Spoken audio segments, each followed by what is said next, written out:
From the East and the West, you've heard others, but now you've tuned into the best. This is a PrimeWave Media production, the NFL Bet Exchange, hosted by my man, Pop DiBiase, the primetime capper, and the Don of Cape Cod, Jeff Dawson. Welcome to the NFL Bet Exchange with the one and only Pop DiBiase, your host, and to the East, my brother to the East. Jeff Dawson, CEO, founder of East Coast Sports Investors, the Don of Cape Cod. See, I'm queuing you in to the East, my brother to the East, man. Come on, man.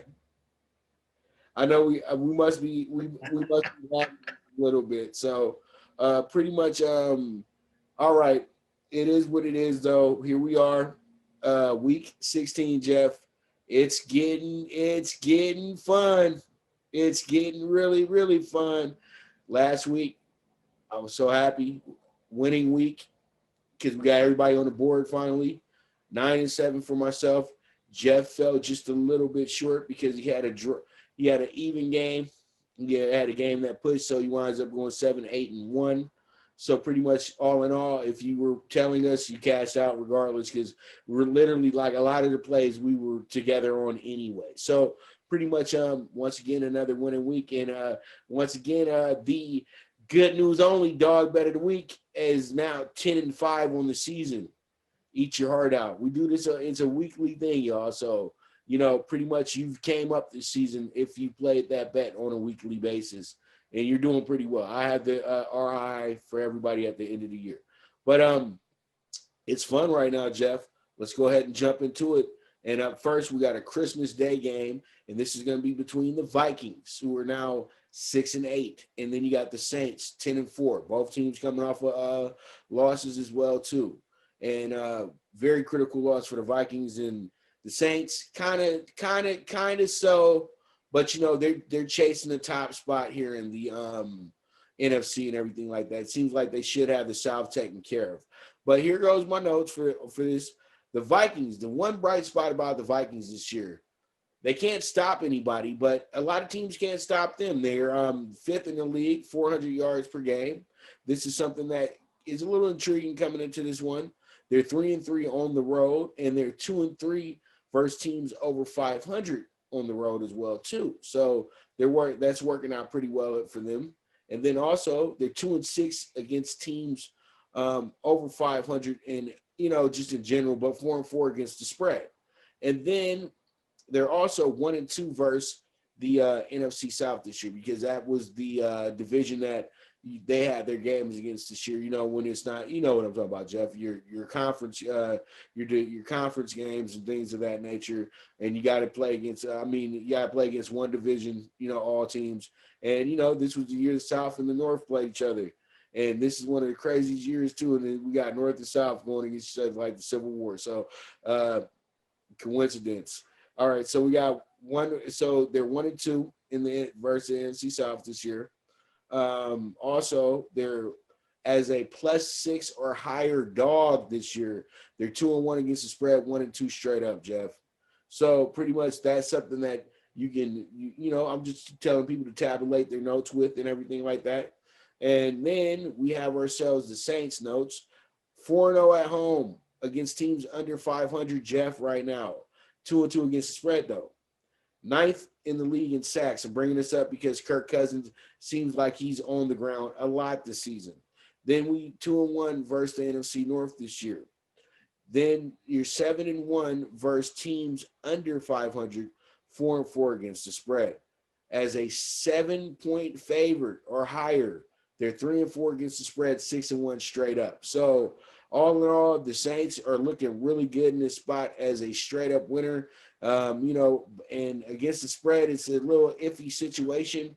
But you know what, though? I'm going to roll the dice a little bit because the Saints know what time it is. They got to win. And because they want to secure that division and that bye at least. I don't know if they'll be able to catch Green Bay, but I'm definitely going to take the Saints with the -7 here. And I would suggest for you to buy down, but I think the Saints can win this one by 10 or better. The Vikings can go ahead and just get ready for Tahiti if they like, but I think they'll be still trying to be in this game somewhat, Jeff, but I'm going to go ahead and take the -7 on the Saints. Looking at the charts and numbers, did see an opening number of 8.5. I am seeing sevens all across the Vegas Strip. A 70-30 split on the bets. 70 on the Saints, excuse me, but 50-50 coming in on the money. So there's a reverse line movement on the Vikings. I'm going to take a shot with the Vikings. We're going to buy the hook here, 27.5. I think Cousins and Dalvin Cook with the rookie Jefferson are going to be dangerous playing with house money. Their playoffs are basically gone, eliminated. Saints, I know they're playing for the division. They're not going to get the number one spot, obviously, and there's only one bye to the number one spot, so they'll be playing in week one like everyone else. They want to, obviously keep the Bucks at bay, but I do expect the Saints to win. But I'm going to take the touchdown plus the hook, and we're back in the Vikings plus the 7.5. All right. And then we have games on Saturday. We have 3 of them coming Saturday. Early morning game, afternoon game, and an evening game as well, too. Even an evening game for me, Jeff. Jeff gets 2 night games, though. Lucky dog. You know what I mean? So pretty much I'll need a nap. Yeah. Oh, you don't need no naps, man. Jeff, you got that what you call it, that elixir over there that keeps you up. It can keep you up 18 hours out the day. All right. So here we are, Bucks at Lions, Jeff. We got a Bucks team that's 9-5 right now. We got a Lions team that is coming into this one 5-9. And but the Lions get a little bit of props. They start the season off pretty bad, but the second half of the season hasn't been that bad if you're trying to build something. You know what I mean, Jeff? Because they got some bright spots here. So this is the notes that I took on the Bucks this week. As a 6-point favorite or higher, this team is 4-3 against the spread, 7-0 straight up, Jeff. As a road favorite this year, they're 5-1, 3-3 against the spread. They're 2-1 versus the NFC North this year, 0-1 on the road, though, because they lost the Chicago game. And then they're 5-2 on the road overall this season. Kind of surprised with that. And that they're losing more games at home than they're on the road, but they lost tough home games as well, too. So they're 3-4 against the spread, 5-2 on the road straight up. You got the Lions 0-4 as a home dog this season, 1-3 against the spread. As a home dog as well, too. 1-5 at home, 2-4 against the spread. 1-2 versus the NFC South this year, 0-1 at home with the New Orleans loss back in week 4 or 5. And then they're 2-6 versus teams over 500, 3-5 against the spread. Everything tells me that the writing is dead on the wall. And I think this Detroit team, they showed some grit and some mustard last week, but I think that was about it for them for the season. You know what I mean? I think they are ready to go ahead and pack this thing up. And pretty much I'm going to go with the Bucks here. I'm going to go with the favorite. I'm going to take the -8.5. I know it jumped up since Sunday as well, too. It's probably going to be a different number that you got, but all my numbers are coming from the mecca of all sports betting, the fabulous Superbook. So that's where all my stuff is coming from. And a lot of my overs and unders came from Caesars as well, too, because, Westgate doesn't put theirs out until about late Monday, but Caesars tries to put the whole thing out like right away.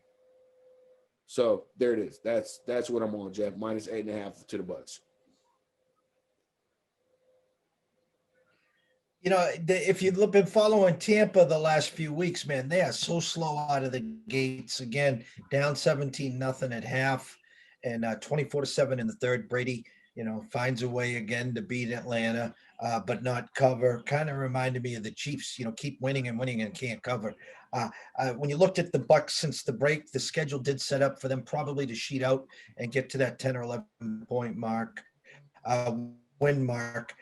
I'm the same with you. A big Stafford fan, true grit, true heart, hoping he's the way to get this early and often. Don't get that slow start. And I'm with you. We bought the hook. We're going to back the Bucks -8, Pops. And there it is. We move forward with a divisional game here on this Saturday, and it's going to be between the 49ers and the Cardinals, and the Cardinals won the week 1 matchup here against the 49ers 24-20. That was actually an under and a Cardinals cover as well too. Big money line finish as well too. That was a nice day for money line backers and spread backers and under backers. So now we revisit this thing week 16, and we have two teams that are going in two different directions. You have this 49ers team 5-9 out of the playoffs now. We're one of the favorites to win the NFC earlier in the season when the season started.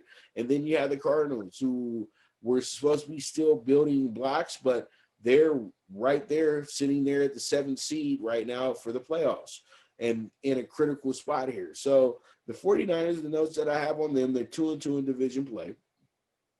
They swept the Rams, but they've lost to everybody else. 4-3 on the road against the spread and straight up. They're 3-4 as the dog. 3-4 as the dog against the spread or straight up this year as well too, Jeff. And then they're 2-2 as a road dog straight up. So there goes something for the 49ers to kind of have right there. Then you have the Cardinals 8-6 this year, 4-3 straight up at home, 3-4 against the spread though.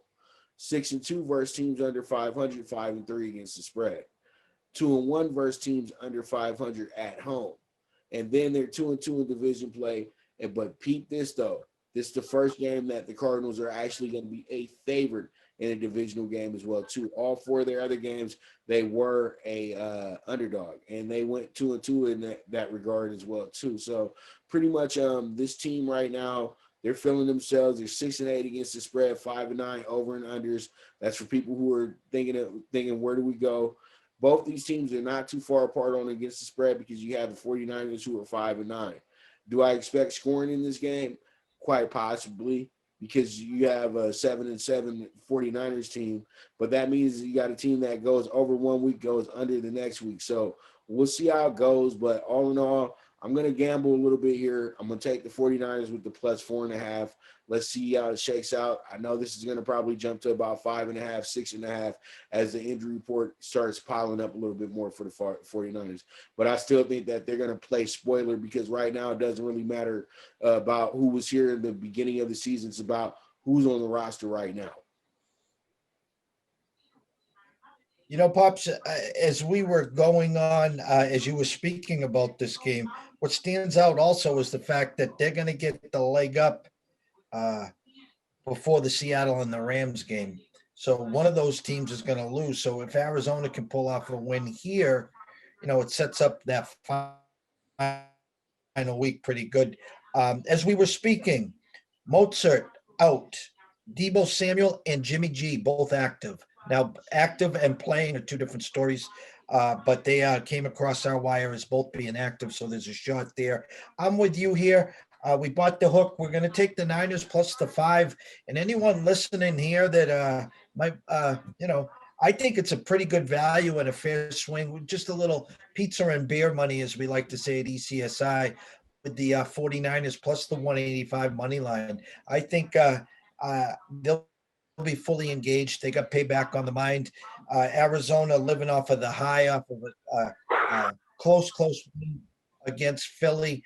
So again, divisional game, payback. I love the 49ers plus the 5, and I think they got a good shot at winning this game outright as well, Pubs. And there it is. So Jeff is on the upset. I'm on the cover. But 49ers, don't let us down, all right? That's all we ask for. Just step it up, bro, okay? That's all we need you to do. So we move forward to the final game on Saturday. True, I told you we have a triple hitter, so they're giving us 4 games Friday and Saturday. NFL, hey, you just keep overdoing yourself, bro. I'm telling you. So we got the Dolphins 9-5 and the Raiders, who were the talk of the town when they played that great game against Kansas City and Vegas and fell short. Everybody was like, Raiders are going to be dangerous. Well, that pretty much was that pretty much should have been the precursor that the Raiders season might be over at this point. So there it is with this one right here. The notes that I have here in place. You got a Dolphins team who's red hot coming into this bad boy, Jeff. That's all I can say is that this team is hot. And everything that I see here, 5-1 is a favorite, 1-1 on the road though. And that one loss came to a AFC West opponent, who was Denver, who's actually sitting there fighting for who's going to be third place with the Chargers. All right, so then you have 1-2 versus the AFC West as well this season, losing to both the Chiefs and the Broncos, and having somewhat of a game with the Chargers that they needed a couple of little extra things to happen for them to win that game. Then they're second in interceptions though this year. This is something that's huge for this team as well. And this is another great stat for people who are very Miami heavy this weekend as well too. They're 2-1 on the West Coast as well, and they won 2 games in the state of California, and they lost in Denver. So they're trying to go ahead and see what they can do in the state of Nevada this week. So we'll see how it goes with that part. And then they're 6-2 versus teams under 500, 3-3 against the spread when it comes down to these games as well too. 3-3 versus teams over 5. Yeah, they're 3-3 versus teams over 500. So pretty much I'm putting that there because the Raiders are in the middle. You know what I mean? So there it goes for that right there with the Dolphins. And then you have the Raiders, who are 1-4 at home as a dog and 2-3 against the spread. That's incredible. The Raiders have been a dog 5 times at home this season in their brand new stadium. No respect as Rodney Dangerfield was here. And then we have 2-4 at home straight up, 3-3 against the spread. Then we're 1-2 versus the AFC here. AFC East this season, 0-1 at home with that loss coming to Buffalo. And then 3-4 against teams over 500, but 4-3 against the spread in this spot. The thing that's going to happen here is Miami has became a real love fest. Everybody loves Brian Flores, and they love what they're doing. And Tua's out there looking like Tim Tebow lightweight, but he's doing his job, though. He's doing what he has to do. But that defense runs everything on that side. The special teams, it's all phases. It's like the old Patriots when Tom used to have to be a game manager and really rely on Willie McGinnis and Ty Law to really clean up and do what they had to do to make sure those victories were secure. So what's going to happen here is it's going to be a monster upset Saturday night in Vegas. Heads are going to roll. It's going to be just like it is when you go to the club on a Saturday night. You're feeling good about yourself, everything going well, and then you lose your shirt at midnight. That's what's going to happen here. You didn't know what had happened to you, but the Raiders are going to be that bartender that's going to poison you Saturday night. That's going to put you in a bad shape, give you a bad hangover Sunday morning. I'm taking the Raiders plus 130 money line. Vegas on a Saturday night is dangerous, brother. You know that. If you a tourist on a Saturday night, things happen. The locals will figure out. I'm in bed early in the hot tub. I'm one of those that gets up at 5 a.m., puts in my 12, 14, 16 hours and back in shutdown mode at 8 o'clock. I'll see everything high above courtside instead of in the mix. But it's funny, you talked about them 1-4 at home as dogs. And if I remember correctly, it was week 2 against the Saints that they upset them, and they've lost their last 4 now as home dogs. I'm especially one of those guys that kept seeing them. They're going to win to keep that playoff drive and hope alive. The bottom line is their defense is it's putrid. I mean, disgustingly. I mean, you can just sit there and throw for days and days and days.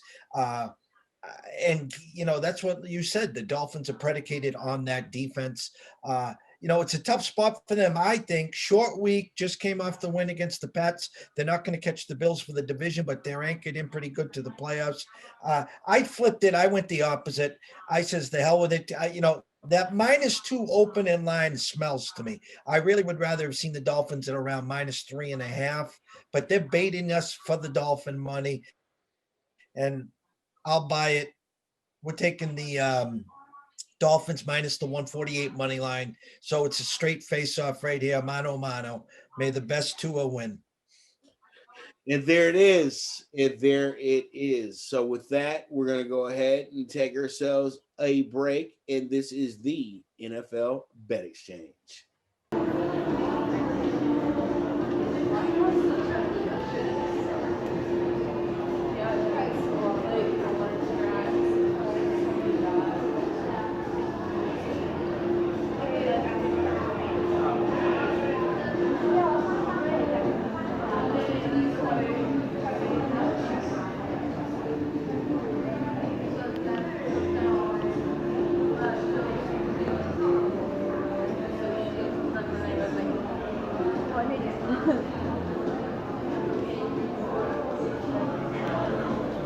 Good News Only Racing Club, led by the legendary Doug O'Neill, the trainer of 2 Kentucky Derby winners, and I'll Have Another, and Nyquist. Also trained 2-time Breeders' Cup champ Golden Sense, who are just a part of a long list of thoroughbred champions trained by Doug O'Neill. The Good News Only Racing Club has a young core of horses to look out for in Dennis's Celery, Irish Heatwave, and Notre Dame, just to name a few. Win the day every day with the Good News Only Racing Club, a proud sponsor of the NFL Bet Exchange.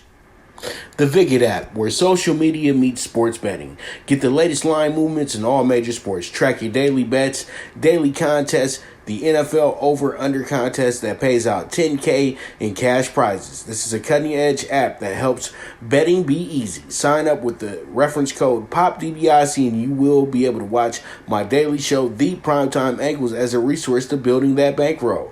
Viget is available in your Apple or Google Store on your iOS or Android. The social sports betting app, Viget. Austin here, EastCoastSportsInvestors.com. Welcome you to the website. You're this close. Why not finish the deal and join our team? We're offering 2 great back to the basics and VIP packages for the rest of 2020. You can come on board to our very own app and bet work, we call it, for as low as 99 cents a day, $29.99 a month, or for the rest of 2020 for just $90. And that's a savings of $30 and 1 free month. Or join our VIP membership, which gets you direct emails and texts to your cell phone on a daily basis. Our breakdowns, our do's and don'ts, why we are releasing this game, and what to be expected for those games and the upcoming future. So come on board, click the link, or follow us at EC Sports Invest on the Twitter. We will follow you back and answer any questions there, or also send us an email at eastcoastsportsinvestors@gmail.com. Look forward to joining our team and seeing you soon at the winner's circle. Welcome back to the NFL Bet Exchange with the one and only Pop DiBiase, the primetime capper, and the Don of Cape Cod, Jeff Dawson, East Coast Sports Investors. Boy, oh boy, let Bird and Magic, boy, I'm telling you, man. And where's our Isaiah at? The person but me and Jeff ain't haters though, but we do have a couple Isaiahs in the business as well too. Couple Isaiahs, and I wouldn't say we have a Jordan or LeBron here, but if there was, I think Vegas Dave would think he's LeBron, and I would think that Billy Walters would think he's Jordan. You know what I mean? So it is what it is. But let's go ahead and jump into it. We have ourselves now our official division game that's not a primetime game or a specialty day game. It's going to be the Broncos at the Chargers, and the Broncos coming into the game 5-9, 7-7 against the spread, over under 7-7 as well too. 4-1 versus teams under 500 straight up and against the spread. 1-3 in division play though this year, Jeff, and they are 0-2 on the road, but 1-1 against the spread in the spot as well. They're 3-4 as a road dog this year, 4-3 against the spread. They're 1-3 though in their last 4 after a 3-0 start though, Jeff. This Broncos team, and then you have a Broncos team that is 7-7 as the dog against the spread, 5-9 straight up. So I say that because the Broncos haven't been a favorite one time this season. That is absolutely nuts. I would have never thought that the Broncos would not be a favorite at least once in a game. This team has 3 NFL championships. What's going on? Seriously. And the Jaguars have been a favorite in the game, Jeff. The Jets have even been a favorite in the game this year, but not the Broncos?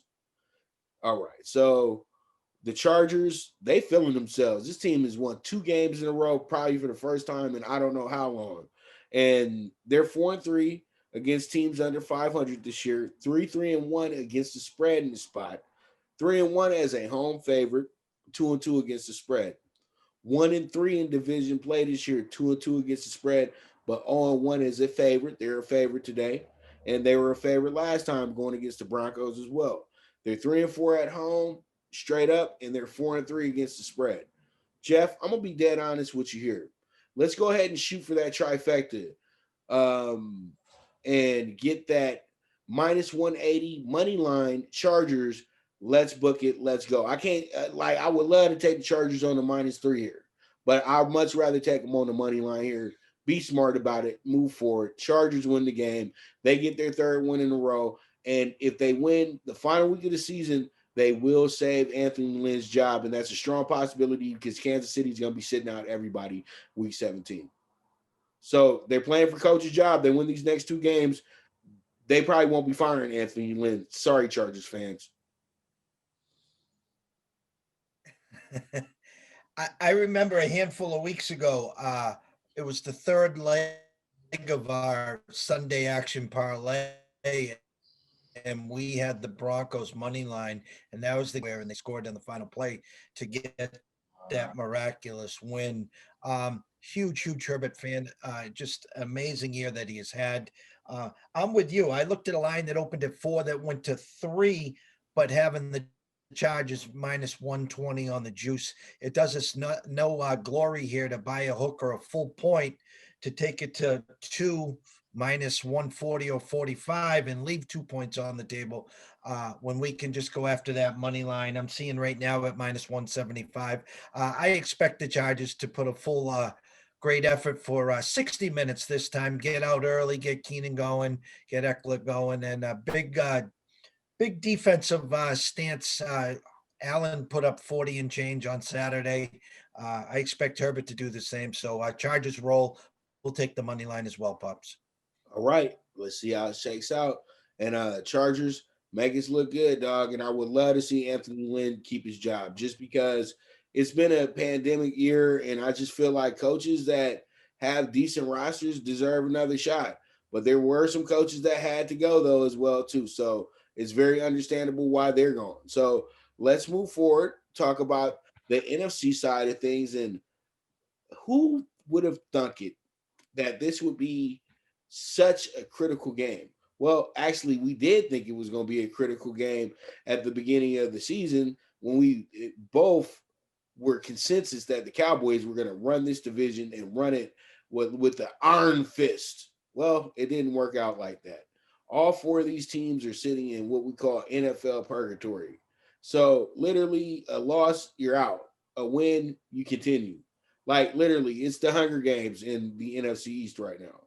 So we have a game where you have an Eagles team that won back on week 8, Sunday night football game as well too, 23-9 over the hated Cowboys in Philadelphia. So that's always kind of like a common thing that happens, with the Cowboys and the Eagles is that, the Eagles always get a big win at home. But this time around, the Cowboys are actually a team now that's been playing some pretty good football as of late. And you have the Eagles coming in here 2-2 in division play, 1-3 against the spread. Then you're 3-2-1 versus teams under 500, 2-4 against the spread, but 1-2 on the road, Jeff. And then 2-3-1 as the favorite straight up, but 1-5 against the spread. And then 1-6 on the road, 2-5 against the spread. So, man, it's not looking good. It doesn't matter that they got Jalen Hurts. The writing's on the wall that they're not a good road team at all. Literally, they're 4-9-1. You're not a good team at all. 4-10 against the spread, 5-9 over and unders this year. Then you got the Cowboys. Boy, oh boy, Cowboys are 3-2 since they're by week 10, and they've actually won their last 2 games in a row. As I was saying, they're heating up. They're scoring a lot of points, and then they're also, we started the season off 2-7. So the Cowboys are much better than they were the first 9 games of the season at this point. They're 3-4 at home, 2-5 against the spread. 1-1 is the home dog though this year, and 2-0 against the spread as a dog this year at home as well too. And then they're 5-3 versus teams under 500 this year, 3-5 against the spread. And then they're 3-1 at home straight up in this spot as well too. And then you have the 1-3 and 1-3 against the spread. And then they're 1-3 in division play this year, and they're 0-4 against the spread. So that's something that works against the Cowboys in a sense. But the way that they're playing right now is the Cowboys are showing that they have the best receiving core, they have the best running backs, and even with the B squad line, they might still have the best line in the division as well too. They just got the red rifle, a guy that's just very average, and so pretty much things aren't going to be exciting. They figured out a way to make things more deceptive with Andy Dalton, like they used to do in Cincinnati. I'm going to go ahead and do it like this, Jeff. I'm going to go ahead and mark that ticket down. I'm going to shoot for that third win in a row, that trifecta. How about them Cowboys? Go ahead and give me the Cowboys plus 105 money line, Jeff. Let's see how it shakes out.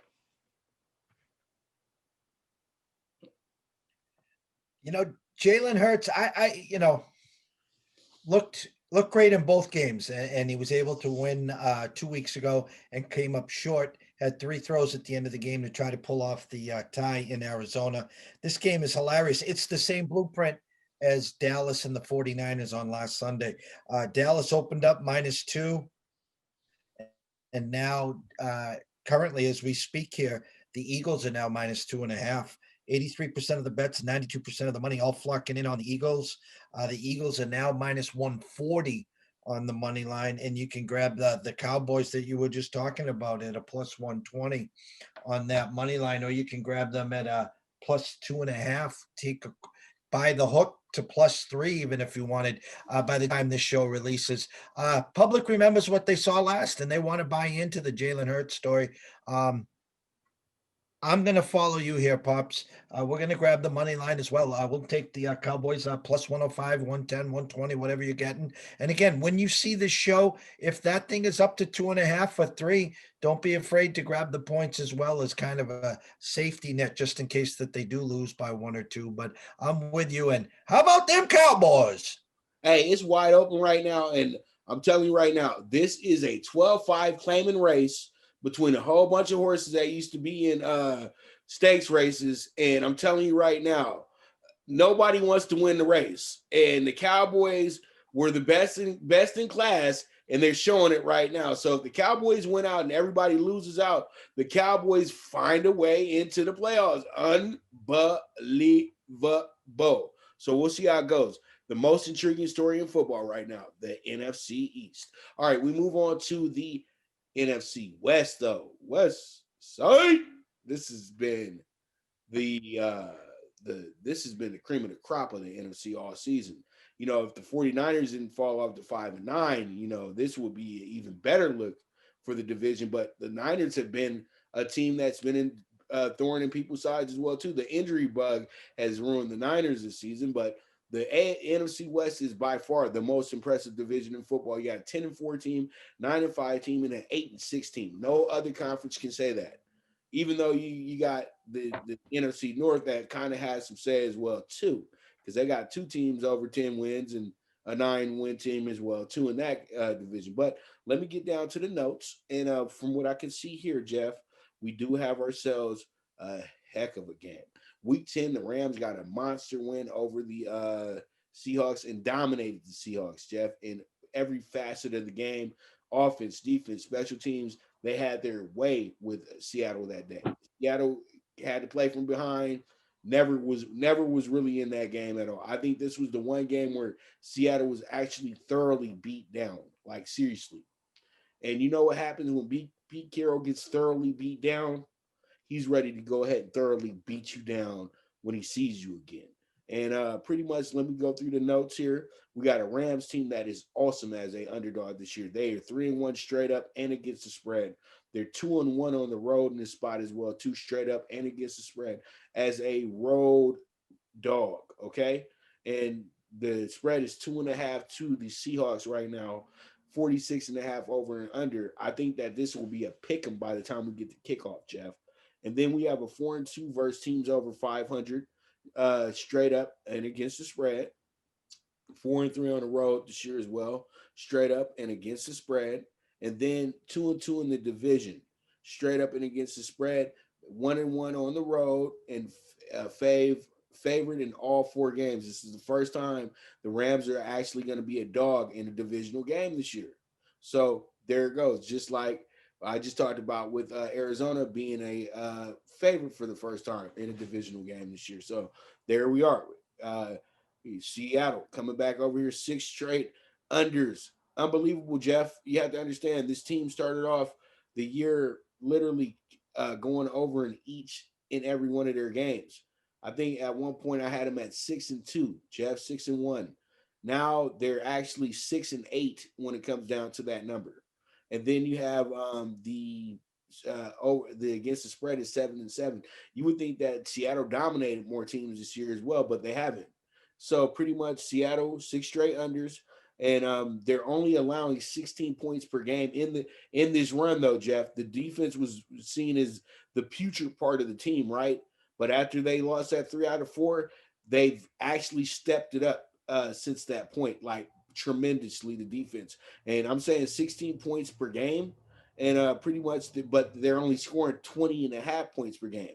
So Pete Carroll has literally slowed things down a bit and has really made sure that the games are thoroughly won instead of just going out there and having shootouts, because he has to save Russell for the playoffs. Those you can't give us too many shootouts during the season. You got to save some for the playoffs. They're 4-2 straight up at this time as well, too, with these 6 straight unders, and they're 2-4 against the spread. So that has been something that has been killing them on covering, but it's been godsend since losing those 3 out of 4, which was critical when people were trying to write them off as well too. And then you have a 2-3 versus teams over 500 this year. That's the one thing that Seattle hasn't been good on, is that teams over 500, teams that are really good, they've had issues with them this year. And let's all be honest about it. We know they have. And then you have 2-2 in division play, 2-1 as the favorite, and 2-0 at home in this spot as well too. This was tough, Jeff, but you know what? They're going to split this year, and they're probably going to see each other again in the playoffs as well too. I'm going to take the Seahawks -130 money line. I think Russell Wilson takes care of his business, and they only have one freak loss at home, and that was against the Giants. And I think that they're going to be more than prepared for this game, and they should get themselves a big win. But this is going to be the best game of the week. I guarantee it. And the winner will be the champion of the division as well too. So I'm taking Seattle -130. Seahawks, let's roll, and let's keep it moving. I got that Super Bowl ticket on Seattle as well too. So come on, take care of your business, boys. If you took a look at the final actually the final 30 seconds of the Jets and Rams game, and Donald walked off the field with his helmet and was just shaking, you could see him seething. If you've ever seen such a team peekabooing and looking ahead, it was the Rams. And the Rams have all the pieces to be that team this year, to come out of the NFC. I think they got a coach and a team that's been there before a couple of years ago. They have a defensive guy by the name of Ramsey that can lock down anyone. They have Donald. They have that defense in the NFC to beat anyone. They have a quarterback that has brain farts, though. That's the problem. When you want to put this team on that level, he just makes that mistake, and you just shake your head and wonder why. I'm taking the defense. I'm taking the coach. I'm taking Ramsey to take out Metcalf. I think they were peaking. I think they sweep. I think they go ahead and win the division. So we're taking the Rams plus the 110 pops. Another face-off. It was very tough to make a decision on this game, Jeff, because I'm with you. I think that, the Rams present the best defense in the division. And if any team gives Seattle headaches, it's them, like all the time. You know what I mean? Like it's always going to be a split or some way. But Russell Wilson has had his woes against the Rams. And this is going back to when they were in St. Louis still. So, it's going to be a great game. And I'm glad we're going to get a face-off situation here, Jeff. I'm on Seattle money line. Jeff is going to take the Rams money line. And there you go. Big arguments in the sports book, because there's going to be 100 other people like us on Sunday in Vegas too. Just like that. One wearing a Rams jersey, one wearing a Seattle jersey. And Seattle is a quietly somewhat of a Vegas town. They have a lot of Vegas locals that are Seattle Seahawks fans as well too. Everybody still remember that great Super Bowl because they got me paid that day as well too. All right, so we move on, and we have ourselves a good one here, Jeff, and this is going to be the Steelers and the Colts, and this is playoff implications. And the Steelers, I'm so mad at you But be mad at yourself, Pop. You know better than anybody else. Don't you ever fall for no double-digit road favorite. You got me. I rocked with you guys before when you did Jacksonville, because Jacksonville is the type of team that'll lay down. But when you've beaten a team 11 times in a row and they hand you a double-digit spread, you better go the other way. And it's their Monday Night Football game. It's their Super Bowl game. And literally, the Bengals showed up just like that last night and kicked some Steeler butt. And I'm going to tell you like this, the reason why they lost last night, Juju Smith-Schuster. Stop dancing on people's 50-yard line, dog. Seriously. Because they've chosen 3 weeks in a row. And you've been lit up 3 weeks in a row. Okay, and he said AB was unprofessional. At least AB had good dance moves, though. All right, so let's get into the game. All right, we got a Colts team that's coming in here 10-4, Jeff. Quite 10-4 as well, too. They're not getting the, Rodney Dangerfield is in the back room with them, too. We ain't getting no respect here. And 8-5-1 as well against the spread. 8-6 over and under this year. 5-2 on the road, straight up against the spread. They've won their last 4 in a row on the road as well, too. And they're 1-2 versus the AFC North, 0-1 on the road, 0-3 against the spread. So that's the one thing that they got against them. And then 4-3 versus teams over 500, straight up and against the spread. And then 8th in scoring right now, 28.5 points per game. 9-1 when scoring over 26 points or more. 1-3 with 23 or less. Okay, Jeff? So this team has to score over 26 to really, really win that game, because they score a lot of points, but when they don't score points, then that's when they run into a little bit of trouble. And that's where the Steelers might have the advantage out here a bit, because they know that this is going to have to be a defensive game for them to win. They're not going to be able to outshoot the Colts. Their offense is now one-dimensional, and it's a vanilla one-dimensional as well too. 6-1 at home though, Jeff. 3-4 against the spread. 4-1 versus teams over 500. 3-2 against the spread. 2-0 at home. And then they're 3-0 against the AFC South, straight up and against the spread. They dominated this division this year. They truly have, Jeff.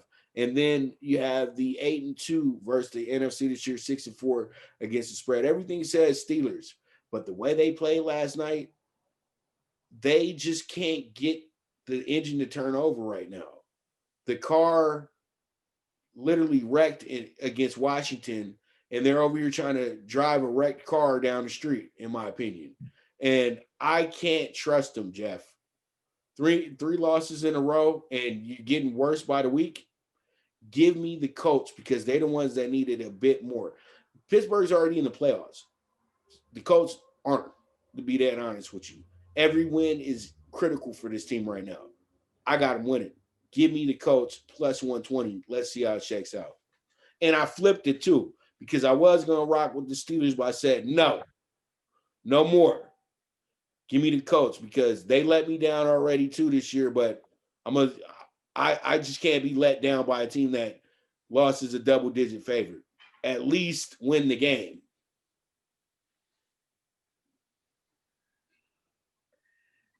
Now, leading up to that game, they were 1.5, 2-point favorites. Now they lay the egg, and Vegas, again, we remember what we saw last. They're flocking in the window. They're just pounding the Colts. This year's Steelers, Pops, is last year's Patriots. Patriots started out 8-0, and then I think they finished the year 4-5, 4-6. In comes Henry, and the game's over. This is the same thing. And you wrote something on social media today. Steelers are making the playoffs. They ain't winning a game in the playoffs. Ben can't even throw. He was in the hallway trying to stretch out that arm. And the first play, they sent someone to the mailbox, and he threw it like 35, 38 yards. Well short, should have been picked off on the first play. So that dink and dunk effect, which is kind of their running game too. I mean, the defenses are just pushing in now. And the Colts, that's perfect for them. Their defense is strong. Taylor's coming on offensively.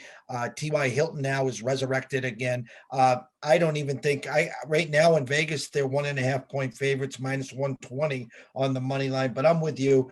I don't need any points. Whatever line you guys get, I'm backing the Colts here. I'll take them. Whatever you had them at, plus 105, 110. By the time this views, they might be minus 130. But Colts all the way. I think the Steelers are DOA right now. I do too, but I don't want them to go to being the dog here, because thing is they're at home, and I know what's going to happen here, Jeff. That late money is going to come back in on the Steelers. We're gonna have the Colts backers, people talking like us right now, the beginning of the week. But when we get down to it, and the guy got that 1,500 in his hand, he's going to say, "But I trust the Steelers more because they're at home." I'm telling you. But for the indecisive people, roll with the Colts. Listen to me. Don't they play the Browns? Yeah. And if they go into this don't game, they play the Browns next week?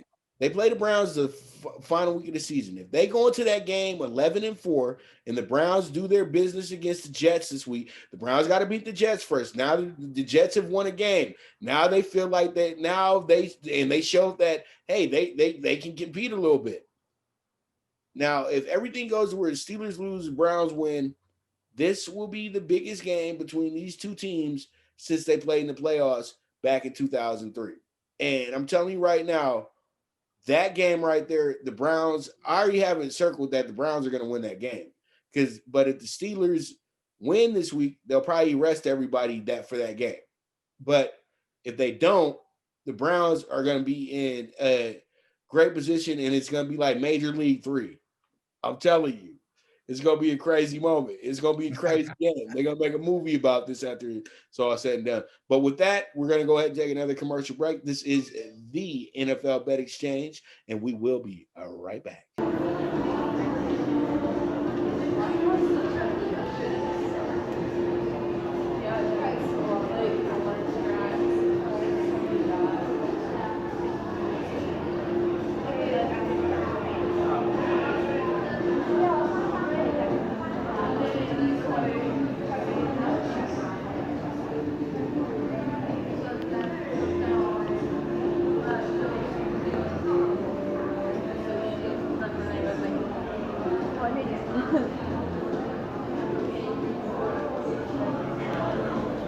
Good News Only Racing Club, led by the legendary Doug O'Neill, the trainer of 2 Kentucky Derby winners and I'll Have Another and Nyquist. Also trained 2-time Breeders' Cup champ Golden Sense, who are just a part of a long list of thoroughbred champions trained by Doug O'Neill. The Good News Only Racing Club has a young core of horses to look out for in Dennis's Celery, Irish Heatwave, and Notre Dame, just to name a few. Win the day every day with the Good News Only Racing Club, a proud sponsor of the NFL Bet Exchange.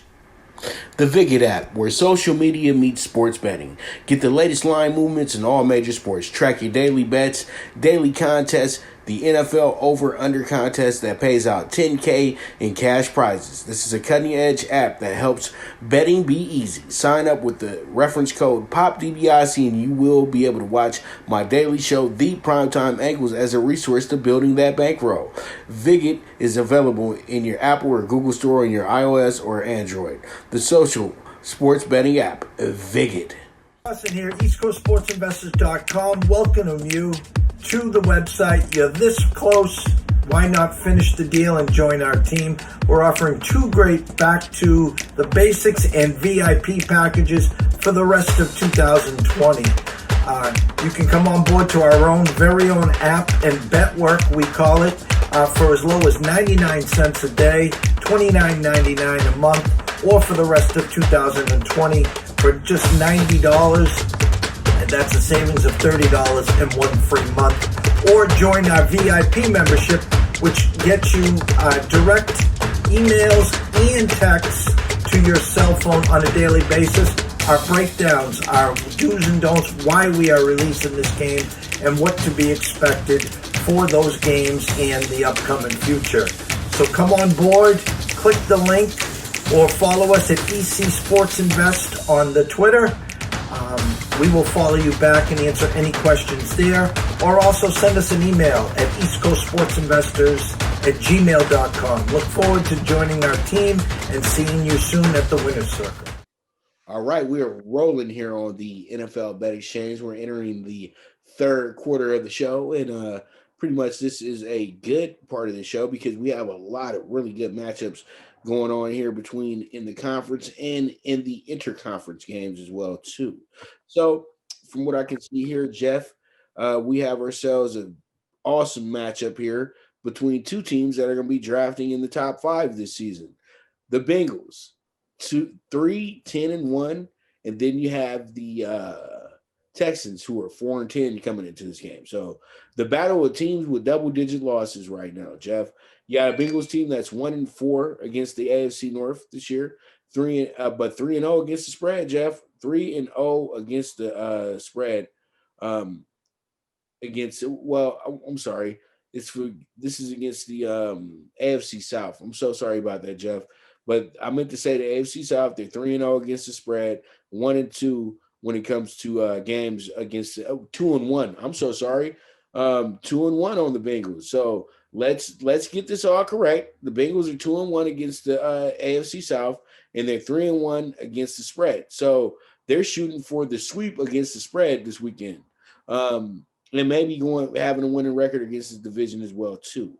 And then you're 0-5-1 on the road though, Jeff. 3-3 against the spread. But they started off covering their first 3 games on the road. They've lost their last 3. Keep that in mind. Then you have the 3-0. Then you have 1-5-1 first teams under 500 this year. They're 3-3 against the spread. And they're 3. This is crazy to me, Jeff. This is nuts. 3-7 versus the AFC this year. But guess what they are against the spread? 7-3. Yep. All you do is flip it to the other side. This team has been absolutely incredible when it comes down to winning when it comes down to those games right there, boy. Boy, oh boy. They've had themselves a good season when it comes down to being that team in that spot. Pretty much so they do loom the danger against a lot of these AFC teams when they step on the field, you know what I mean, on covering, you know what I mean. So that means that the Bengals have been a money maker this year, not in the money line department, but in the spread department. They're one of the top teams. You have the Texans 3-4 since a 1-6 start, but they've dropped their last 3 games in a row as well too. They started off 3. They knocked out their first 3 out of 4 games. Once they had got to that point, but then, pretty much they've dropped the last 3. Then you're 4-1 versus teams under 500, 3-2 against the spread, 2-4 at home straight up and against the spread. And guess what? They're 3-7 versus the AFC, but their record ain't as pretty as the Bengals when it comes to against the spread. They're 2-7-1 against the spread. So with that, pretty much you have yourselves a toss-up game. And I know I'm pretty crazy here because everything you should say, you should rock with the Bengals. But you know what? I got this feeling that the Bengals are going to be so high up on the horse Sunday that they're going to actually slip a little bit. And the Texans are going to have a thorough beatdown at home this weekend. They owe it to the fans. They owe it to me. So, Texans, I'm taking you with the -9. I think this is going to be a Deshaun highlight reel game. So, we'll see how it shakes out. -9 Texans. Deshaun need a breather. He's been playing against some really good teams the last few weeks. And this is a breather right here going against the Bengals. So, -9 to the Texans. I know it's crazy, but, I'm crazy. So, let's go ahead and get it. The number does seem high, especially, inflated. And usually when that happens, there's a reason. They were kind of sort of looking for some Bengal money, or that number, you just shake your head, but then they put on a performance like they did on Monday night, and hats off to Finley and company. That was a great win for them. And I know at some point we'll probably be discussing this and having a show on this. You talked about these two teams drafting in the top 5, and the fact that with that Cincinnati win, the Jets and Jags are now guaranteed the 1-2 spot. The Jags hold the number one pick currently. Obviously, we know if that's the case, the Jags will take Lawrence. But, there's a lot of talk with the Jets now where there's, Justin Fields was awful on Saturday. If he's awful again this week against Clemson, there's talks in the New York that either hold the pick and get a boatload for the trade or work around Donald and get the left tackle. And then, they already have like two first round picks in 3 seconds. So my whole point about this, Pops, was that if the Jets stay and don't take a quarterback, that Fields could actually, or the second quarterback drafted, could actually make it to right around that 5th spot. So it'll be interesting come draft day. I'm with you. I think, excuse me, that the Texans played one of the toughest schedules in the NFL this year, and they were competitive. I think this is a layup game for them. I think Cincinnati got their win. They were focused. I think the Shawnee Company roll. We got them -9 as well. All right, let's see how it shakes out. And real quick to your point, real quick with the draft, because I don't want to eat up too much time talking about the draft. We'll have time for that later on down the road. But I still love Fields, bro. I still think he's a really good player, and I would love for the Jets to skip out on him because I thought that the Jags are the better fit for him, and I thought Lawrence is a better fit with the Jets as well too. But when I keep looking at things, I would say to myself that if you're at Atlanta, Justin Fields is your guy. Because the thing is, you can tell yourself this. I don't know how much time is left on Matt Ryan's contract, but now you have your insurance policy in place, and then you don't have to re-sign Matt Ryan when his contract's up. You can move on, and you'll be paying a little bit of extra dollars, but he'll be up under the tutelage of Matt Ryan, and he'll be ready to go day one because he had Matt Ryan. That's all you got to do with Fields. Just don't start him right away. Put him with a good veteran quarterback, and the guy's going to be A1 day one. I promise you that. Promise you that. Just needs a mentor the first season. That reminds me of Kansas City. Kansas City, yes. When they drafted Mahomes. Yes. They handed him a clipboard, said, Alex has got this year. You got the years after that. And just real quick, one final point. And I know this isn't going to be a popular opinion at all. I think Trevor Lawrence is a bust, to be dead honest with you. LSU is the closest thing that you can have from with the NFL defense. And they really gave him the business. The Browns, the Ohio State Buckeyes are the closest thing to NFL defense in college football. Same thing goes with Alabama. And all those teams are giving him issues. You know what I mean? He doesn't play the perfect game. The ACC has been weak since Clemson has taken over as the top team in the division. At least Florida State used to have a little bit of competition. Think about that, Jeff. That at least they had a little bit of competition for a bit. The North Carolinas of the world will be good. Georgia Tech will be good. Wake Forest will have a season. Maryland was always there in their face. NC State was always there in their face. You know what I mean? But Clemson takes over, and everybody just goes to absolute garbage. So I have to see more from Lawrence against top-tier teams, top-tier defenses. And we'll see if he's all that in a bag of chips when he gets to the next level. Everybody ain't going to be Peyton Manning just because they were number 16. All right. We spent a lot of time on that. So let's go ahead and get to the next game. And they have became the talk of the whole league. And I know Browns fans are hating this moment, but the Browns have became the sweethearts of the NFL, and everybody should have knew as soon as they started winning, the media was going to have this big crush on them. And now it's turning into the Rocky story somewhat with the Browns. They just keep chugging along.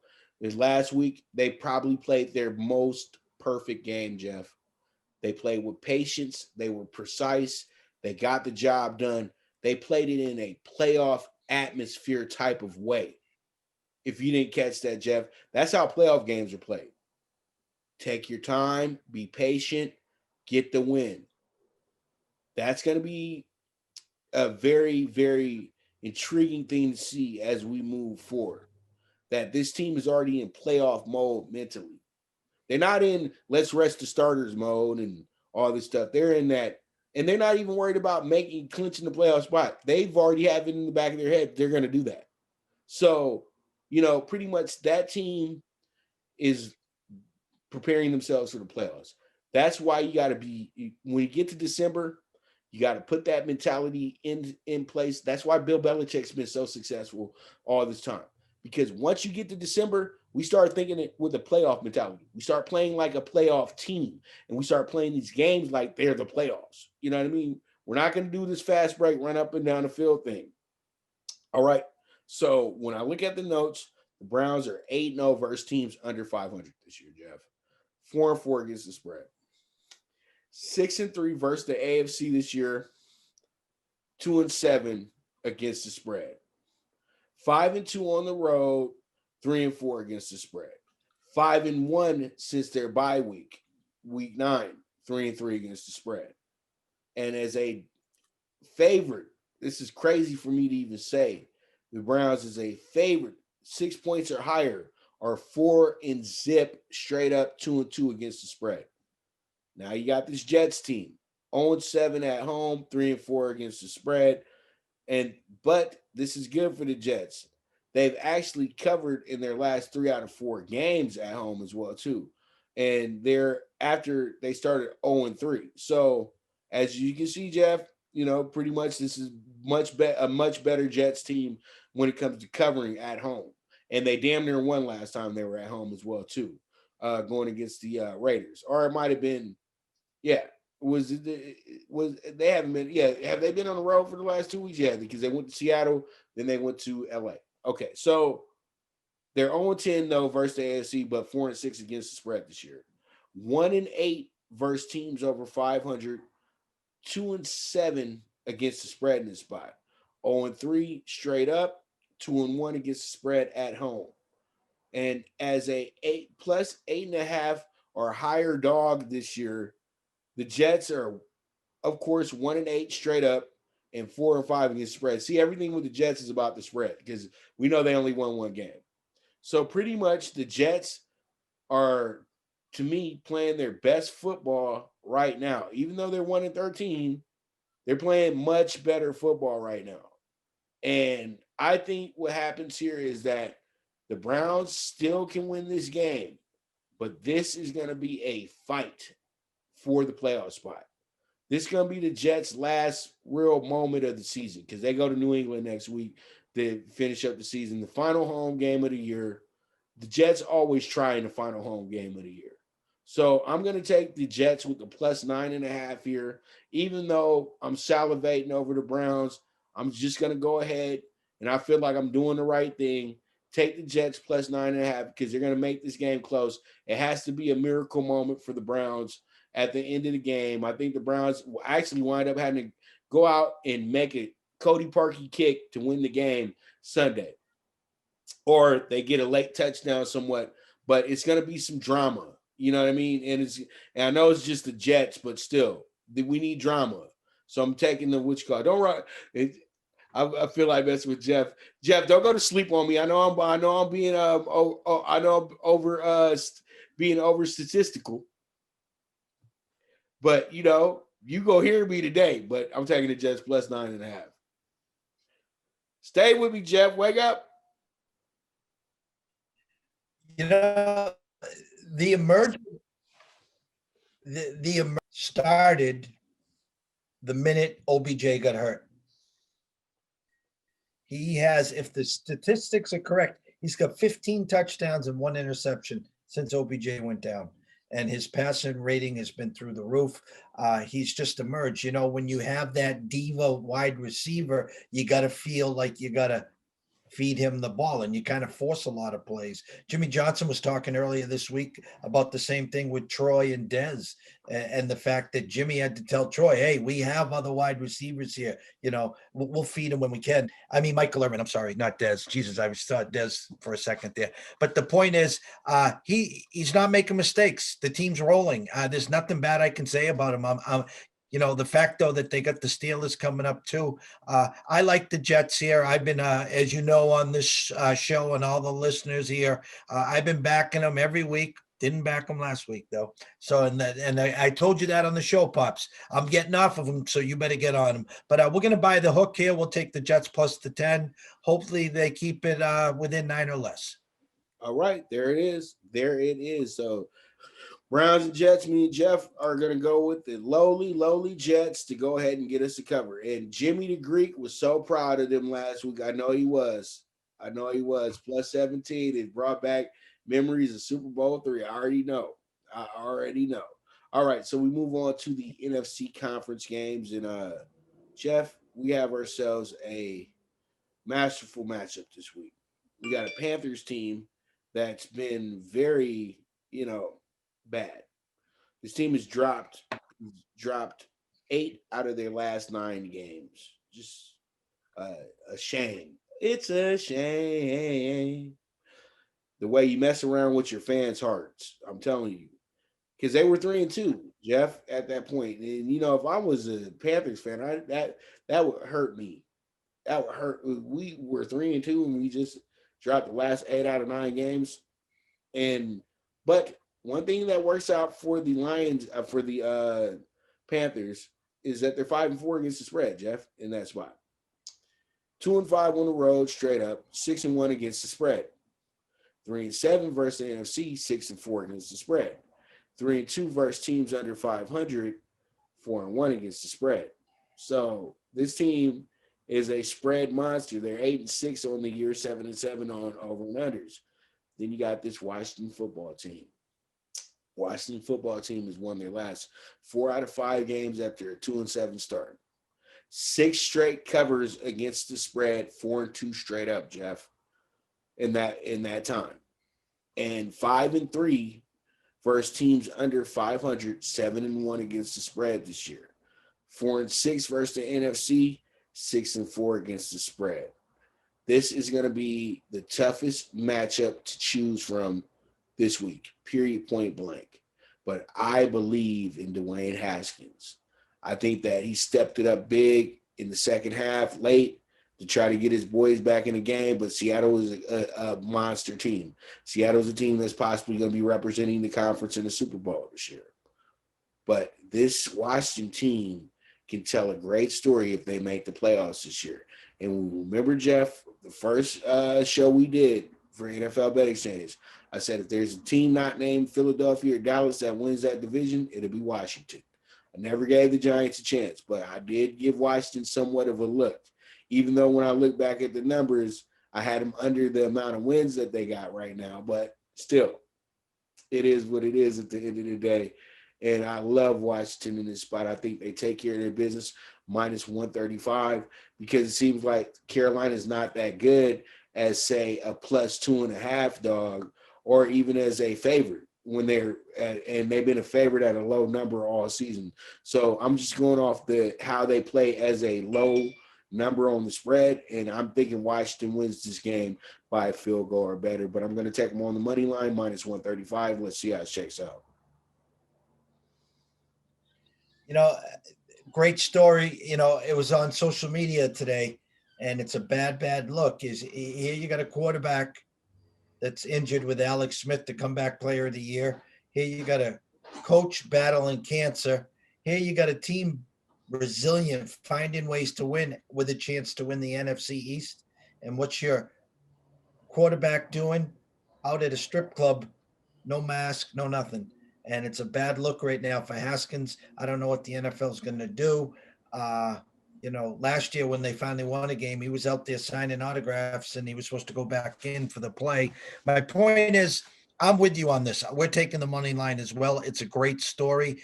I hope that this kind of goes under the radar and he kind of turns his head back on. And if he's called upon to play, like he most likely will because of the injury to Alex Smith, that he feeds Scary Terry the Beast. The defense is playing phenomenal, and they'll be putting pressure on Teddy all day. McCaffrey will probably be out again. Sorry, all you fantasy football holders with the number one pick. I was one of them with McCaffrey, but I like Washington. I like them to win and, get that one step closer potentially to win the NFC East. So give us the money line as well, Pops, minus the 135. And there it is. And there it is. Let's go ahead and move forward to our first interconference game that I have here. And this is going to be the game that's going to be between the Atlanta Falcons and the Kansas City Chiefs. And you know what? Before I even get into this one, it's already starting, Jeff, the overhype of the Chiefs. The Chiefs are unbeatable. The Chiefs are going to be guaranteed back in the Super Bowl. The Chiefs. Stop talking like this because let's just start looking at the numbers. Chiefs, you're 13-1, right? Then you got this Bills team and the Steelers team, 11-3. Then you got the 10-4 goons looking at you as well too. The Browns, Colts, and the Colts, and the Titans. Then you got the 9-5 guys looking at you as well too. That's going to be Baltimore and the Dolphins, and pretty much what you got. My whole point is, what did I just name off? That's 7 teams that are all with great records in this division. I mean, in this conference. You're not by yourself. You're not running away from these people right now, Kansas City. You know what I mean? You look great, but Andy Reid used to look great in Philadelphia too during the season as well. Playoffs is a different beast, and this week is going to be how good is this team really, in my opinion, this week? Because this game is going to be one of their toughest games of the season. I know it sounds crazy right now, but will their head be there? Will their focus be there? They've already clinched the number 1 seed. They've already clinched the West. What are they playing for? Think about that part. The Falcons, yeah, they're doing pretty bad. They've lost their last 4 out of 5 since week 10. They're 2-3 against the spread, though, at the end this time as well. They're 1-6 versus teams over 500, 3-4 against the spread. 2-1 versus teams in the AFC West, though, straight up and against the spread. But they are 0-1 on the road after losing to the Chargers in that same spot. Then they're 2-4 on the road, 3-3 against the spread. Doesn't look like much. But the thing is, though, they're a passing team. They're one of the top passing teams as well, too. So that means that their defense should be somewhat in tune on how to stop some passing plays because, pretty much they're a pass-heavy team.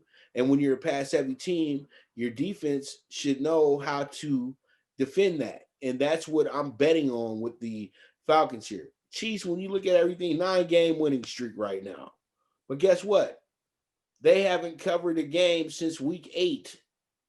And it's funny, and no, I did not get that from Skip Bayless. I wrote this note down myself. I was so hot when Skip put it up. He was talking about they haven't covered in 6 straight games. And Shannon's like, don't nobody care about the cover. And I was like, yeah, Shannon, right on, because Skip, you ain't no betting analyst angle person. Leave that up to me and Jeff, okay? Stop trying to be cool for the internet. You don't live this like us. So pretty much we have the 7-0 versus teams under 500, 4-3 against the spread, 5-1 at home, but 3-3 against the spread at home, 3-0 versus the NFC South. But guess what, Jeff? They're 1-2 against the spread against this division as well, too. This makes my pick so easy, Jeff. And I think I already gave it to you guys as soon as I started. +10 to the Falcons. Let's rock. Let's roll. And this could be your possible big money upset too Sunday, but I'm just going to take the +10 on the Falcons for now. It's going to drop too, Jeff. Watch this. It'll drop. It's going to drop down to 8.5. Watch. Yeah. We're grabbing the 10 and we bought the hook here at 10 and a hook. Did see some 13s initially and it is dropping. Champs know how to win, and that's what this team's doing. They're not worrying about cashing tickets right now. It's just they're finding ways to win. If they have an opportunity to win a game and the ball's in Mahomes' hand, they just find ways. And I was kind of hoping that they lost outright to the Saints. I think that they're in that spot right now that they could use one more loss just to give them a shake. And their only loss was to a Raiders team that was 11-point underdogs. So I kind of sort of agree with you here as well. They're going to get the bye. You're going to see a different team in the playoffs. CEH now will be out for the rest of the regular season. Plus, they'll have that week off, so they won't see him for a month. And at the end of that game, it looked like Le'Veon Bell got nicked up too. So going to have to keep an eye on that. I think the Chiefs will find a way to win. That's what they do. But we're going to take the 10 and buy the hook. So we got them plus 10.5, Pops. All right, and there it is. We will be right back with the NFL Bet Exchange. And man, let's go ahead and keep making you some change. But we'll be right back.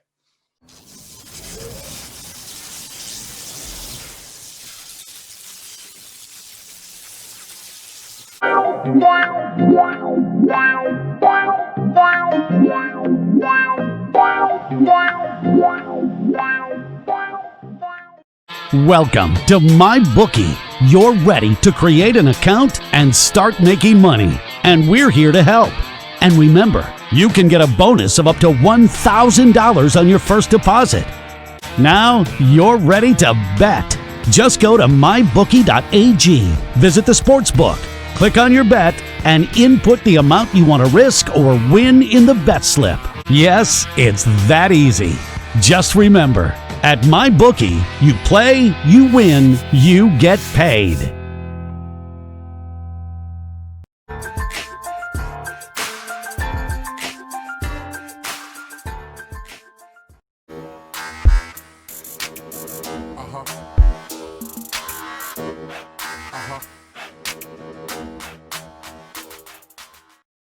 At Amazon, we're pretty good at getting things done. We're pretty good at solving problems. COVID-19 is the biggest challenge we've had to face. But challenges are what motivate us. Like flying masks to our employees around the world. We're doing everything we can to get you what you need, and doing everything we can to keep our people safe. I'm former Navy pilot Sarah Rhodes, and I'm proud to lead our Amazon Air network.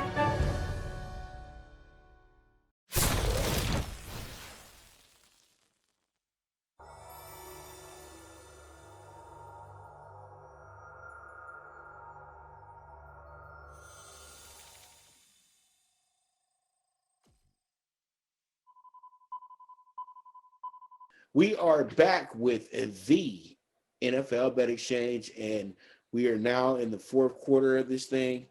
And boy, oh boy, it's our version of the witching hour, I guess. But that's so funny, the witching hour, when losses turn into wins and wins turn into losses. All right, so here we are. We have ourselves a very under the radar game, but this game is important to fans if they are rocking with the Bears, and important to fans if they're rocking with the Jaguars as well too, because this has so many implications to it. Bears playing with playoff implications, Jags playing with draft implications. So the tale of the tape is here. Bears 7-7 on the season against the spread, 7-7. Over and under 5-9. Guess what? Since old Mitchie Mitch then went back to being the starting quarterback, the Bears are actually averaging 31 points per game, Jeff, and 2-2 straight up in that time as well too. So the thing is, they have pretty much figured out some things on the offensive side, and their defense is kind of slowing down a little bit. They're giving up a lot more points than you're used to them giving up. But this is why I go back to my point that maybe you should have never had to sit Mitch Trubisky down. Yeah, a bit too much trust in Nick Foles, knowing Nick Foles is literally pretty much an old man now in the NFL. And when I look at the notes here, you have a team that's 4-3 on the road, straight up and against the spread. But this is what works out in their favor immensely. 6-2 versus teams under 500, and 5-3 against the spread in the spot. They're actually 1-2 versus the AFC South. And the one game that they were on the road was against Tennessee, and they lost that game straight up and against the spread as well too. And the game went under that day. So you got a Jaguars team 1-13. They're riding a 13-game losing streak as well too in the process, because they did win the first game of the season. And if they wind up going 1-15 this year, they would match the I forget what year it was, Carolina Panthers, but it's the same exact thing the Carolina Panthers did when Chris Winkie was their starting quarterback. Win the first game of the season, then lose 15 straight. So the team is 1-6 at home, 3-3 against the spread. 1-7 versus teams over 500, 4-4 against the spread. 0-7 since their bye week, week 8, 4-3 against the spread. Losers of 13 in a row. Okay. 0-3 versus the NFC North, but one thing works out in their favor. They're 2-1 against the spread. But they're 0-1 at home because they got a horrible loss to the Lions of all teams. So what I'm going to do here, Jeff, is I'm going to rock the card a little bit, because Gardner Minshew don't know no better. Shark don't know no better. I know they want them to get beat by 40, the front office, so they can secure their precious first pick in the draft. But still, I believe in the boys from Jacksonville when you don't. I'm taking them with the +7.5. Jags, let's just cover the spread. That's all I need you to do. Bears got a lot of pressure on them because they're trying to get to the playoffs, and I think that's going to catch up with them a little bit. I'm taking the +7.5 on the Jags. Everything says Bears, but the Bears are messing around and surprises and make it a game.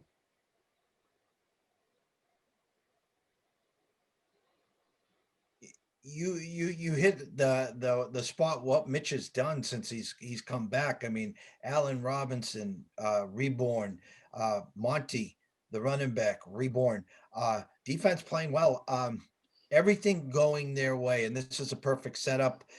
Jags got control of the number 1 pick. Trevor Lawrence is only 2 games away from them.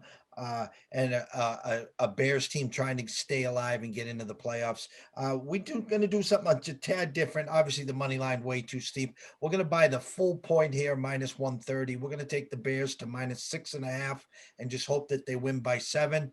Then we both win, Pop. So Bears minus a full point, -130, minus the 6.5. Go Bears. All right, there it is. I'll beat you in the middle, brother. All right, so we move on. And we got the Giants at the Ravens, and this was the Super Bowl back in the year 2000. I remember that. That was a fun Super Bowl right there too, Jeff, because there was a lot of hype going into that one, and a lot of people thought the Giants were going to win that day. But you know what? The Ravens had other plans, and I'm going to tell you guys right now.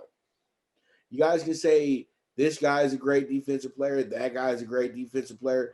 There's a lot of great defensive players, but the greatest defensive performance I've ever seen in a single game, and especially in a game that counts as the biggest game, was Ray Lewis that day.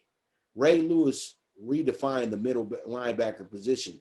He played the middle linebacker position so well that day, they damn near trying to phase the position out today, because you know that player can literally take over a whole game on the defensive side if you get the right type of middle linebacker or the right type of outside linebacker. So that was a great day for them. And he was the Super Bowl MVP, well deserved, probably the most deserving defensive Super Bowl MVP I've ever seen. Because there's a lot of defensive MVPs that got it just because they got a pick 6. Larry Brown. So, you know, if Tracy Porter was good. Tracy Porter was good. Malcolm Smith as well too. Your pick 6 got you where you at, and whoever the guy was on Tampa Bay. See, that's how bad that situation is with Tampa Bay. So, literally, let me go back to the future real quick. 20 years. Let's go back 20 years now, where we're at right now, and you have a Giants team 5-9, still in the hunt to win the NFC East. 8-6 against the spread, 3-10, 1 when it comes to over and under. So they've actually went under in literally pretty much all their 80% of their games this year, Jeff. 3-4 on the road, 6-1 against the spread. Won the last 3 straight up on the road as well, too, though, Jeff. 2-1 in that regard too, against the spread. And then 1-6 versus teams over 500, but 4-3 against the spread. 1-2 versus teams in the AFC North straight up, but they're 0-3 against the spread because they beat 19-17. They were 6-point favorite in that game against the Bengals. And then they are 2-2 since their bye week, but they've lost their last 2 in a row at home as well too. So pretty much the road is where they want to be at. From when you look at these notes on the Giants, they're much, much, much, much, much better road team. Okay. And they already beat a high-end team on the road, being Seattle. So they're looking to double that up because this is the biggest game of the year for the Giants. Straight up. It's not next week, it's this week. Because you got to win this week to get to next week. So the Ravens coming here in the same situation. Ravens can't slip up. Ravens lose this game, their season's over. Literally. Because you have to think about it. Buffalo's going to be resting guys last week of the season. You can probably hand that game to Miami now. Unless, Buffalo wants to be a spoiler. So pretty much you have a 5-1 team to start the year. 4-4 since the bye.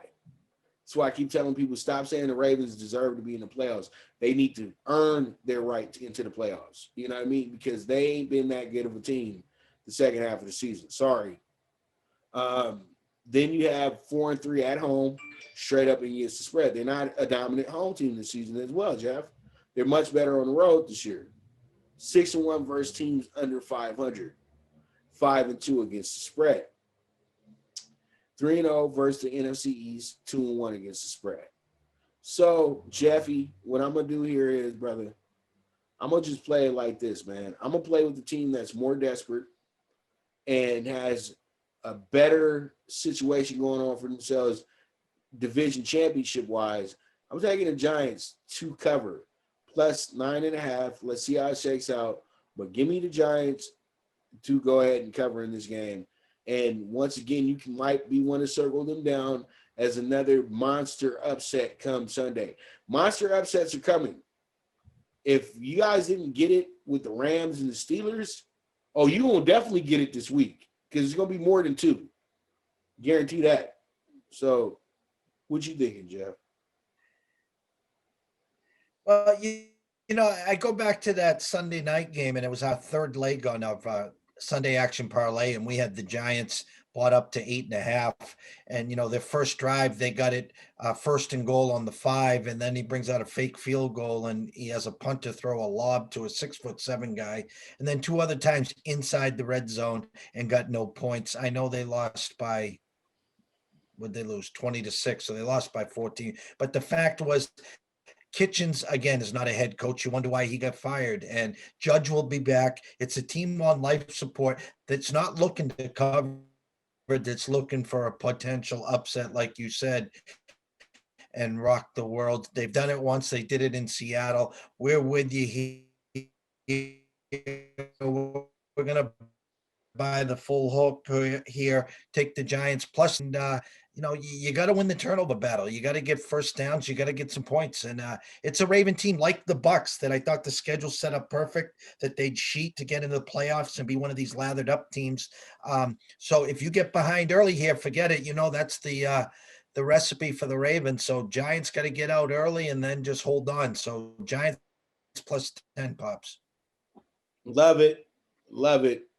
And let's see how it shakes out. Now let's talk about Sunday night football. And it's a Sunday night party. I'm telling you, this is one that could be maybe in a Midwest down south type of world, a possible Super Bowl preview with the Tennessee Titans coming in here 10-4, going against the Green Bay Packers 11-3. There ain't no guarantees before you get to the Super Bowl. Stop handing Patrick stuff because you love him and you watch all his corny commercials. You know what I mean? So you got to stop handing the Chiefs stuff. They just learned how to win a home playoff game 2 years ago, okay? So, let's see, there's other teams here, all right? And the Titans are one of those teams that are shockingly still a contender to possibly get to the Super Bowl, even though they've had some woes this season. You know what I mean? They had one bad stretch losing 4 out of 5 games, but guess what? They really haven't lost since then either. They've actually been able to, pretty much stay right where they need to stay at. They're 3-0 versus the NFC North as well, too. 7-7 against the spread, 10-3-1 when it comes to over and under. So that means they're going over in like 80% of their games. They're 4-3 versus teams over 500. 2-0 on the road, though. 5-1 on the road, 3-3 against the spread. 1-0 versus the NFC North straight up. And this was not a small victory either. This was a good win in Minnesota. So you have to put that onto the board as well. And then you also have the 5-2 since their 2-game losing streak, where the team was in a different situation. I think they were at the time probably like 5-2, and a lot of people were kind of saying that they weren't going to be doing much for the rest of the year. And I remember at one point they lost 4 out of 5 as well too. The team has been damn good since that point. So, the Titans coming in here, 3.5 point dog here. That looks about rightish to me. And pretty much we have a 2-1 versus the AFC South and the Packers. They're 8-6 against the spread this year. 6-8 over and under. 1-2 against the spread against the South as well. 1-0 at home, but 0-1 against the spread, because that was the Jacksonville game. So they're 2-2 versus teams over 500, straight up and against the spread. I know it's like, shouldn't it be more? But I'm not counting Minnesota, because Minnesota was barely a win. Minnesota's probably a winning team for like 1 week this year. So pretty much no. It's teams that are over 500 right now today. So look at the Packers schedule. They haven't played many teams that are over 500 this year. Their schedule is really showing that they played a lot of bad teams this year. And then they're 6-1 at home, 4-3 against the spread. And then this team is riding a 4-game winning streak, Jeff. They were 7-3, and they are 7-3 since their bye week as well. So they are much better. They started off 4-0, and they kept the momentum rolling as well too. And then pretty much they're 4-6 against the spread in this 10-game stretch as well too. So, it's been all show, and I haven't said it yet, but where I'm going here for this Sunday night football game, Jeff. The good news only Racing Club dog bet of the week is going to be on King Henry and Sir Tannehill. Let's go ahead and get her done. Plus 160 Titans. Let's rock. Let's roll. Packers ain't got much to play for. So let's go ahead and let it go. There it is. There it is. But the Packers might want to win this game, because the Bears is coming full throttle next week. The Bears coming for blood. All right.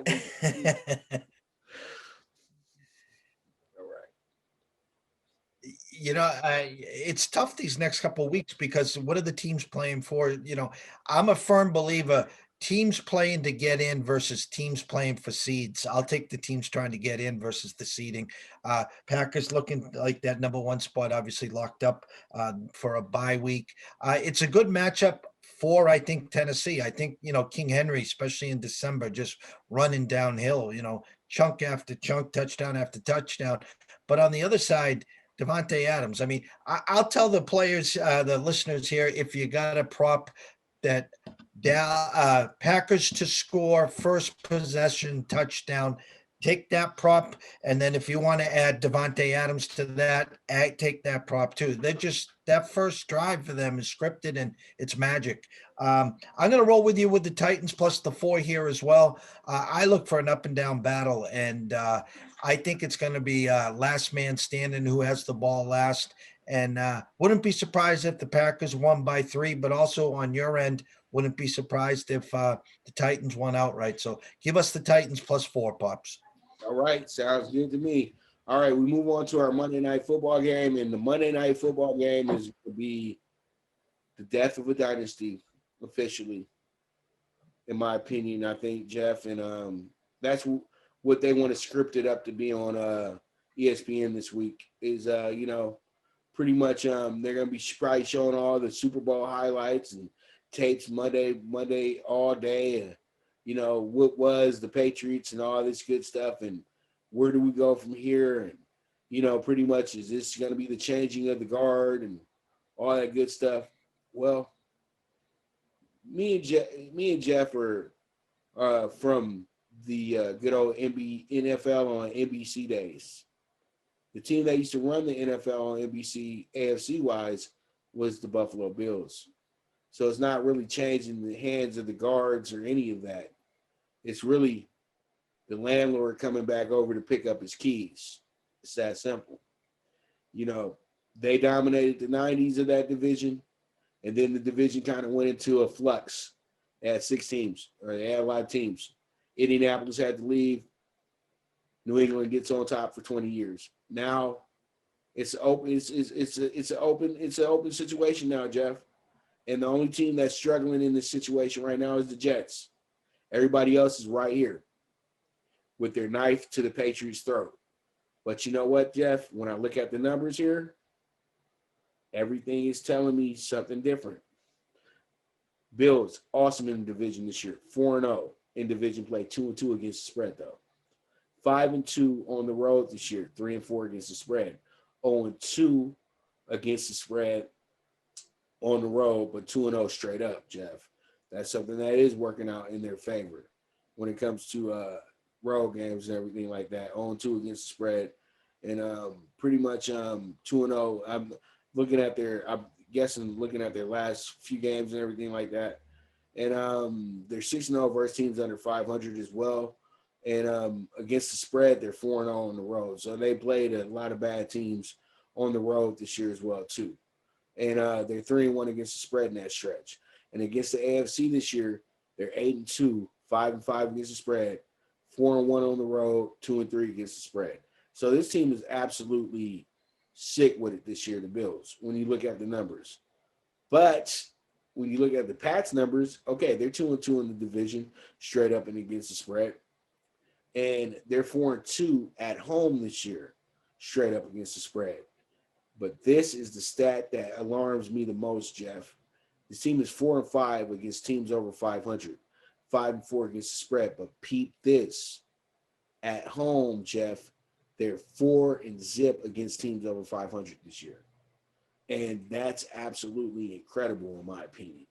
Even though they're only 5-5 against the conference in itself this year, against the spread straight up, that's incredible that this team is still beating over 500 teams in New England. They're still making Foxborough one of the toughest places to win at, period, point blank. And they didn't even have fans this year. So I'm going to go out and swing one more time with you, Billy B, just because I know Buffalo is not going to try to get anybody hurt, especially that prize quarterback and that prize receiver. I'm taking the Pats to go ahead and get another Monday Night Football upset one more time, just one more time. And I'm going to take them with the plus 6.5. And I'm also going to take the plus 220 money line as well, too. It's an old school pop 2-for-1 special. I remember I used to 2-for-1 it a lot back in the day, but I stopped doing that because, people get all antsy about that type of stuff. But I'm 2-for-1 in it today. I'm taking the reward and I'm taking the insurance. How about that? Give me them Pats both ways, baby. Bill's been kind of quiet. He's been asked, is it time for Stid? Do you want to see what he's got? And I think he's afraid to put him out there because let's just say Stid upsets the Bills and then they go ahead and beat the Jets and he's 2-0 as a starter. Then it might look like bringing in Cam was the wrong move. I don't know what to say here, Pops. I'm assuming Cam starts. He can't throw the ball, 25 yards. I mean, it's ugly. I think they go back to Trent Dilfer. That's the last quarterback that's thrown as little touchdowns. And you talked about back then that Super Bowl where Trent Dilfer won the Super Bowl. I mean, you talk about a quarterback that just played not to lose, and he had a defense of Ed Reed and your boy there. Tough call here. I'm going to grab the hook. I'm going to take the Pats plus the 7 and a hook. Hope and pray. I mean, this could get ugly. I mean, this Buffalo Bill team is rolling. They went into Denver and didn't even blink. And to all the naysayers out there 3 years ago, you know, when you watch college football and you watched what Josh Allen did in Wyoming, in the blizzards, into the 50-mile-an-hour winds, he's throwing frozen ropes and peas. This was just, you know, he took each year, he got better. Good coach, worked on the mechanics, and he's all world right now. And they're going to be a tough out. They're going to be a tough out in the playoffs. So let's grab the 7 and a hook and pray, Pops. Pray. I'm going to tell you another thing about Josh Allen. He made me a lot of money as a money line games with Wyoming as well, too, because a lot of those situations, they would be a dog, and it took him a while to recognize how good Wyoming was his senior year. And then I really loved him when he took care of me in that bowl game. I think they're playing the bowl game today as well, too, the Idaho Potato Bowl. He took care of me that day. Money line, big monster play that day. Always thankful for old Joshy, you know. So with that, another great show, another great time with my main man, the Don of Cape Cod himself, Jeff Dawson. This is the NFL Bet Exchange. Jeff, do you have any final words? Jeff? Anyone that's not following us on Twitter, go over to EC Sports Invest. Come check us out. Our VIPs are coming off an 8-3 week. We have now profited 16 out of the last 19 weeks. You can follow us over on Facebook and IG at East Coast Sports Investors. If you need to send us an email, it's eastcoastsportsinvestors@gmail.com. Check out our website at www.eastcoastsportsinvestors.com.